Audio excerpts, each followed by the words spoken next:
तर मित्रांनो, स्वागत आहे तुमचं कोकण ट्रिपच्या पार्ट 3 व्लॉगमध्ये. आणि जसं की तुम्हाला माहिती आहे आम्ही कोकण ट्रिपवर आहे. तर आता आम्ही आलो आहे श्रेयसच्या गावी पालघर दापोलीला आणि इकडे आम्ही एन्जॉय करतो मस्तपैकी. तर हा व्लॉग तुम्ही एंडपर्यंत नक्कीच बघा आणि लाईक शेअर सबस्क्राईब करायला विसरू नका. तर चला, बघायचं तुमचं नवीन ब्लॉगमध्ये. आपण श्रेयसच्या गावी आलेलो आहे. बघा श्रेयस आहे आणि इथे आपण कांदा पोहे बनवतोय आणि सगळं केलेलं आहे शेफ मी आहे.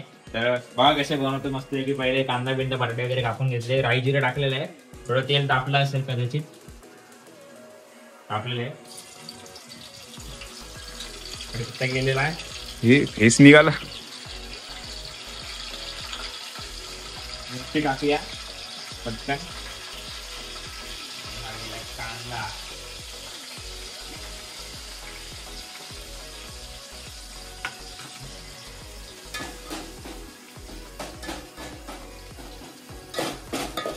चांगलं असं मिक्स करून घ्यायचं पहिले.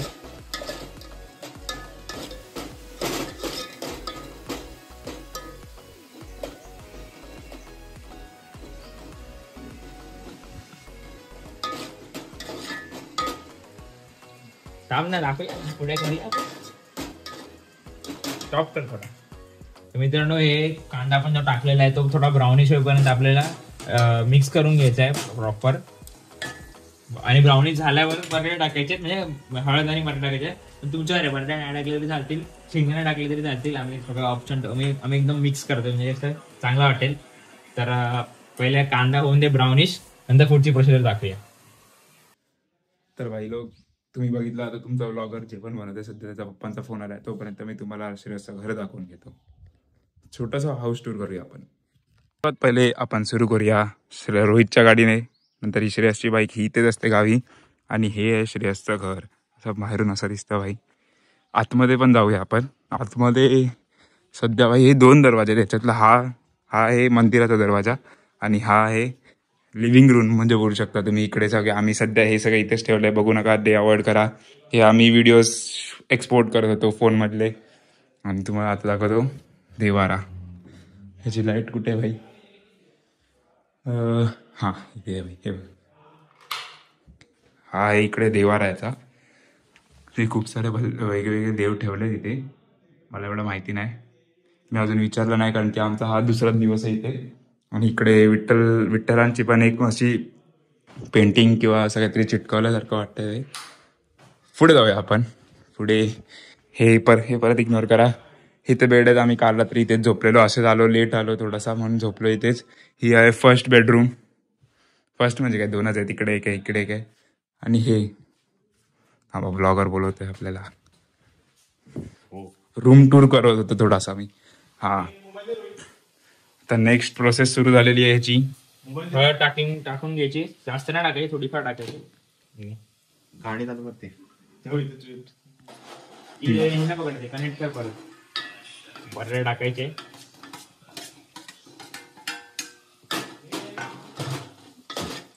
स्लो गॅस ठेवायचा मित्रांनो, जास्त फास्ट नाही करायचा. आणि मीठ टाकायचं थोडस. हा, पाय पाय पाय पाय पाय पाय पाय पाय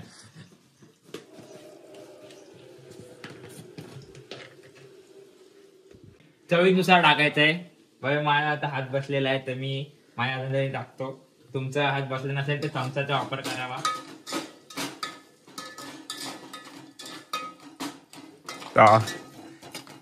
हे बटाटे पिवळे कसे पडले भाई? हळद टाकली ना. हा, हळदीमुळे बटाटे पिवळे झालेले आहेत. हळदीमुळे बटाटे पिवळे झालेले आहेत बऱ्यापैकी. आता आपण ना हे झाकण जे आपण कापून ठेवलेलं त्याच्यावरती ठेवायचं, गॅस स्लो करायचा आणि जरासं वरती पाणी टाकायचं. हे कुठे ठेवलं पाणी? हा, तेच आहे. जरासं पाणी टाकायचं, त्याकडून बटाटे शिजतील आणि थोडस खायला पण मजा येईल. हगऱ्या परत आलेले आहेत. हगऱ्या परत आलेले आहेत. कट करूया आपण इथेच. हे थोडे शिजून दे बटाटे, मग तुम्हाला दाखवतो पुढचं प्रोसिजर काय येते. भाई, आपण परत कंटिन्यू करूया ह्याचा रूम टूर. इकडे एक आहे गोष्ट. ही पण एक छोटीशी रूम आहे, असं स्टोरेज रूम सारखी. इकडे वरती माळा आहे, खूप मोठा आहे आणि आवासवा मोठा आहे, जागा पण आहे थोडीफार. ही चूल आम्ही याच्यावरती आज सकाळी गरम पाणी करून आंघोळ केलेली आहे. इथे बाथरूम आहे, ते काय दाखवायची गरज नाही. आणि हे याचं बॅक साईडचा एरिया आहे. बॅक डोर इकडे आहे. तर त्याचा वाडा पण आहे खाली, पण तो सध्या बंद आहे. कोण तिथे इकडे राहत नाही, कोणतं त्यांनी कोण काय म्हशी ठेवल्या नाही आहेत. हे टॉयलेट आहे, पाण्याची टाकी आणि असं आहे सगळं. बाकी पुढे आपण विस्तारपणे पुढच्या व्हिडिओजमध्ये बघूया. Stay tuned. ते उघडून बघूया. अरे, उलटी पकडतोय म्हणून तुला पकडायला येत नाही. अशी नाही, अशी पकड. चपटी आहे भाई ती. हा ना. बटाटे शिजलेले काय वाटतात की नाही भाई? नाही बटाटे शिजले नाहीत, परत ठेवा. Next scene. इधर एक का फोन आया है, ये देखो इसको ब्लॉग में लेते हैं. हाय कर भाई, ये हाय कर, ये हाय कर. प्रसाद फ्रॉम टिटवाला. बटाटे शिजलेले आहेत. पुढे काय? चवीनुसार मीठ टाकलेलं आहे, परत थोडस जास्त नाही टाकायचं, थोडस टाकायचं. आज अभी गिरेगा, एडिट हो रहा है अभी. एडिट हो रहा है. हे वाटते चांगले होणार आहेत. हे गावठी पोहे आहे. तर हिला काय गावठी पोहे, रेड पोहे त्याला म्हणतात. चांगले होणार आहेत मला वाटतं. माझ्या मध्ये हळद कमी पडलेली आहे. नाही हळद राहते. आपले गावठी पोहे आहेत ना, त्याचा कलर सोडणार नाही. मित्रांनो, हे गावठी पोहे आहेत. तर मी कधी म्हणजे सगळ्यांनी पांढरे पोहे बघितले असतील, पण आपण बोललो गावठी पोहे मध्ये करून बघूया कशी लागते टेस्ट, म्हणून हे पोहे मध्ये करतोय. खाऊन बघूया, नंतर तुम्हाला सांगतो कसं झालं ते. आता ऑलमोस्ट रेडी झालेलं आहे बघा. पोहे थोडेसे परतून घेतले, थोडेसे भाजले का पोहे आपले रेडी होतील मस्त पैकी. मला तर टेस्ट वास बघून ते टेस्ट एकदम भारी वाटते. मित्रांनो, पोहे बनवून झालेले आहेत बघा, बघू शकतात. आता आपण खाऊन बघूया. हे लाल पोहे ते वेगळे दिसतात, पण आपण खाऊन बघा आणि मग सांगतो तुम्हाला काय येते काय नाही ते. चला इकडे बघा काय चाललंय. से हाय टू माय ब्लॉग गाईज. काळा दिसतोय बाई खाली. मित्रांनो, बघा पोहे आम्ही वरतून शेंगदाणे टाकले. काय काय म्हणजे माणसाने शेंगदाणे खात नाही टाकले, आम्ही शेंगदाणे टाकले आणि आपल्या भारी झाल्यातला पोहे विचार ह्याला मी नाही सांगत, पण कमी पडले बाई, भारी झाले. जेन्युइन असं सांगत नाही वरच्यावर की भारी झालं, पण खरंच झालं. माणस लावून विचार, माणस पण मागे मस्त झालं, मस्त झालं, मस्त झालं. आता श्रेयस पण घेऊया, तो येईल आपण खातोया. बाकीचा प्लॅन सांगतो पुढे नंतर. तर मित्रांनो, जे तुम्ही सकाळी बघितलं असेल, मी इंट्रो एकदम असं तडक्या फडक्यामध्ये दिला पटपट, कारण की पोहे बनवतो. भूक लागली. हा भूक लागली, मग पटपट इंट्रो दिला. मग मी तुम्हाला परत सांगतो, आम्ही काल गेलेलो रायगडला. म्हणजे तुम्ही 2 ब्लॉग बघितले असेल, सगळं करून आलो. इथे रात्री इकडे दाखवलं नाही तुम्हाला, आता दाखवलं असेल. माणसं दाखवलं असेल तू पूर्ण एरिया. घर दाखवलं मानस तुम्हाला दाखवलं असेल. पण तुम्हाला सांगतो की हा एक घर श्रेयसचं गाव आहे. इथे सॉरी फंबल झालं ऍडजस्ट करा. हे श्रेयसचं गाव आहे आणि श्रेयसचं गावचं घर आहे. आणि बघा आपली गाडी इथे लागलेली आहे मस्तपैकी. आणि श्रेयस आता दरवाजा बंद करतोय. इकडे याच्या मागे काय रे, काय गॉगल वगैरे कुठे आहे? जाऊनच कळेल तुम्हाला. मागे काय ते माहित नाही. श्रेयस आपण सांगत नाही, सरप्राईज ठेवलाय. तर तिकडे जाऊन कळेल. श्रेयसचीच जागा आहे, पण काय ते माहित नाही. तिकडे स्पेशल दाखवण्यासाठी तिकडे गेल्यावर कळेल. आणि हे बघा एरिया पूर्ण मस्तपैकी शांतता, म्हणजे सेम माझ्या गावच्या सारखंच आहे. कोकणातच आहे, दापोलीमध्ये पालघर गाव आहे. आणि तिथे आपण आलेलो सध्या. आता बघूया गावात काय काय काय नाही. Let's go. तर मित्रांनो, बघू शकतात मागे फुल जंगल म्हणजे फुल जंगल आहे. थोडासा एरिया कट के म्हणजे ट्रीज वगैरे साफ केलेले तिथे. आता इथून वाट आहे आणि आपण आता इथून जायचं धरण बघायला. श्रेयस भाई बोलतो धरण बघायला जायचं. बनतंय म्हणजे बनलं नाही, रेडी नाही, पण ते बघूयात कसं बनतंय ते.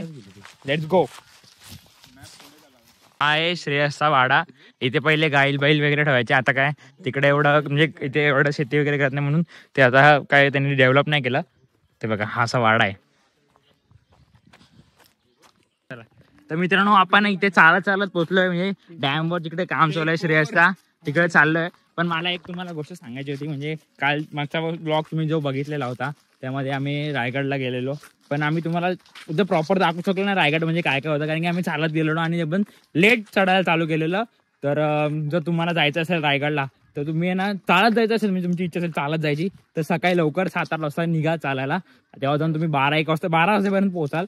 त्यानं 2 तास लागतील तुम्हाला पूर्ण एरिया फिरायला, कारण तिकडे 100 एकर जागा आहे ना. आपण ऑलमोस्ट पोहोचलोय. तेव्हा तिकडे तुम्हाला दिसत असेल डोंगर. त्या डोंगरच्या मध्ये ते धरण बांधतात. आणि हे बघा असं काय इकडचं आहे परिसर. आणि कालपासून ती तांबडी चमकते ना उन्हात, एकदम ग्रेट नेक्स्ट लेवल चमकते. नुसती तांबडी काय तांबडी चमकते उन्हात, लाका असा विषय चालू आहे. नुसतं ऊन, नुसती टॅनिंग, साल्टी काय पूर्ण पूर्ण त्यामध्ये तो किल्ला हे आहे. आणि तुम्हाला जर पूर्ण फिरायचं असेल तर तुम्ही लवकर निघा. रोपवे पण आहे, 10 मिनिटं लागतात रोपवेने जायला. पण मी प्रिफर करेल जर चालत यायचं असेल तर लवकर निघा. आणि जर तुम्हाला म्हणजे तुम्हाला असं हे यायचं असेल की नाही चढू शकत एवढं तर तुम्ही रोपवेने जा, असं आहे तिथे. बाकी काय नाही, आता पुढे जातोय, बघूया आता काय पुढे. Let's go. आम्हाला चालून 5 मिनिटं झाली, चालतोय अजून. कालपासून चालतोच आहे, म्हणजे कालपासून आम्ही चालायचं म्हणजे हे घेतलं की आज आम्हाला चालायचंच आहे. आर्यनचं वजन कमी करायचं. ते आर्यन काठी घेऊन चालते बघा, त्याचं वजन कमी. जर रोज असं चाललेलं ना तर आर्यनचं वजन कमी होईल आणि मानासारखा होईल तो, जर त्यांनी असं रोज चालायचं जर ठाणलं तर. असा विषय आहे. आता आपण पोचलोय चालत ऑलमोस्ट. अजून 5 मिनिटावर असेल कदाचित, बघूया. आपण ऑलमोस्ट पोचलोय. तेव्हा तिकडे तुम्हाला दिसत असेल डोंगर, त्या डोंगरच्या मध्ये ते धरण बांधतायत. आणि हे बघा असं काय इकडचं आहे परिसर. आणि कालपासून ती तांबडी चमकते ना उन्हात, एकदम ग्रेट नेक्स्ट लेवल चमकते. नुसती तांबडी काय तांबडी चमकते उन्हात, लाका असा विषय चालू आहे. नुसतं ऊन, नुसती टॅनिंग, साल्टी. ओके तर मित्रांनो ते बघा, ते दिसतंय ना तुम्हाला, झूम करून दाखवतो. हे बघा इकडे ह्या डोंगरच्या लेवलच्या वरती एवढं पूर्ण ते या एल म्हणजे स्ट्रेटमध्ये धरण बांधणार आहे आणि पावसाचं पाणी साठवणार आहे. फुल ऑन काम चालू. अजून काम झालं नाही. काम झाल्यावर आपण येऊया श्रेयसकडे परत एकदा, तुम्हाला दाखवायला जर बघायचं असेल तर. त्या लगेच नाही पाऊस असेल, पाऊस 2-3 वर्षात असेल तोपर्यंत. हां 2-3 वर्ष, 2 वर्ष लागतील पूर्ण. ओके ठीक आहे. नाही बघा इकडे ते धरण बांधणार आहे आणि हा माउंटेन्सचा व्ह्यू आहे इथून. इथे फुल काम चालू आहे, म्हणजे इथे फुल बघा टायर बियरचे प्रिंट्स दिसतील तुम्हाला. इकडे फुल काम चालू आहे. ए फुडपर्यंत जायचं, चला चले. तर बघ तिकडे साल्टी गेली त्याची, एवढं चाललं तरी. हे बघा मित्रांनो, हे बघा याची इथे साल्टी गेलेली आहे. काल पण साल्टी गेलेली आहे, आज पण साल्टी गेलेली आहे. जाऊन दे, काय बोलू आता मी. तेवढीच गेलेली आहे त्याची बिचारीची, पूर्ण गडावरती तर गेली तिथे. चल म्हणून मी काल बोललेलो रात्री. बघा इथे धरणचं काम चालू आहे बघा. आणि डोंगराच्या मध्ये एकदम बांधतात धरण. बंद जाणार आहे इकडे नाही, ते पण ते डोंगराच्या लाईन दिसतात ना, तिथून अशी पूर्ण भिंत आहे ना सरळ, आणि ते पाणी सोडणार. पण किती तरी पाणी लागेल भाई त्याला, 2 वर्ष कमी पडतील. 2 वर्षात त्यांना साठवायला लागणार, म्हणजे 2-3 वर्ष तरी. डोंगराचं पाणी पूर्ण खाली हा खाली येतं, तिथं आहे. तिकडे आहे पाणी, तिकडनं येतं वरनं पाणी. येतं ना, पावसात येत असेल ना. काय ते झाड नदीचंच पाणी, म्हणजे इथे पावसाळ्यात 12 महिने वाहणार नाही पावसात. मग आता ते केलं की मग 12 महिने वाहेल असं. म्हणजे ते केलं म्हणजे अरे ते थोडं सोडत राहणार ना. ते पाणी कंटिन्यू साचलेलं ते येतच राहणार, म्हणजे असं सुकं नाही दिसणार, एवढं दिसतंय तेवढं असं वाटतं मला. हिरवळ असणार, हिरवळ. आणि पाणी वाढलं तर मग कंटिन्यू पण सोडतील, काय भरोसा नाही. पण इथून पूर्ण पाणी जायला पूर्ण नदीला समुद्राला कनेक्ट होते इथून. समुद्राला कसे कनेक्ट होईल भाई अरे मग आता गावात जात ते तसं नाही, आता नदी डॅम भरल्यावर 6 गावात जातं. 6 गावासाठी धरण आहे. असं आहे का. ओके म्हणजे आपल्याकडे ते ऑइलची आता मध्ये काढली आउटलेट रूट असतो ना, तो असं गावाच्या सेंटरनुसार असे घेतात. मग ते असं 5 समजा पावसाळ्यात खूप पाणी साठलं आणि 2-3 दरवाजे उघडले तर पाणी जाणार कुठे. सगळीकडे जसं नदी वे करणार वाटतं. अरे ही नदीच आहे, नदीचं पाणी कुठे जाणार तिकडेच जाणार. त्याचा वेळ जर नसेल तर ती लोक गावांमध्ये कुठेतरी शिफ्ट करतात, डायव्हर्ट करतात पाणी डायरेक्ट. आणि असे छोटे छोटे धरण आहेत मध्ये मध्ये पुढे. ओके ठीक आहे. तर मित्रांनो जसं मी बघितलं असेल श्रेयसचं गाव आणि हे सगळं त्याचा एरिया बघितलाच असेल. अजून भरपूर काय काय येणार आहे ब्लॉग. हा ब्लॉग इथेच एंड करतो, म्हणजे खूप मोठा होईल त्यामुळे आताच एंड करतो. नेक्स्ट ब्लॉग पण बघा. नेक्स्ट ब्लॉग आम्ही इथे जवळपास बीचेस आहेत तिकडे जाणार आहे फिरायला, तर नेक्स्ट ब्लॉग पण नक्कीच बघा. हा पार्ट 3 होता, आता पार्ट 4, पार्ट 5, पार्ट 6, पार्ट 7 किती येतील काय माहित नाही. पण आता हा ब्लॉग इथे एंड करतो. भेटूया पुढच्या ब्लॉगमध्ये. तोपर्यंत टेक केअर आणि बाय बाय.